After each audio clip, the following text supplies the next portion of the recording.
Sa sobrang gigil ni Brunhilde, buong lakas niyang inihagis ang pakwan. Mabilis na nakaiwas si Harris, at napatalon si Locke kay Trude para umiwas. Ngunit sa isang hindi inaasahang pangyayari, dumiretso ang pakwan patungo sa ulo ni Loki.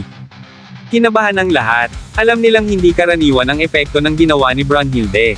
Ngunit laking gulat nila nang makita nilang nasalo ni Loki ang pakwan, gamit ang kanyang bibig na bigla na lamang nag-anyong dambuhalang bunganga, may matatalim na mga ngipin na itsurang halimaw.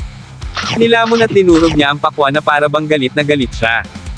Biglang natigilan ang mga Valkyrie, at kita sa kanilang mga mukha ang matinding takot. Isa-isa silang napaluhod, hindi dahil sa utos, kundi dahil sa matinding hilakbot.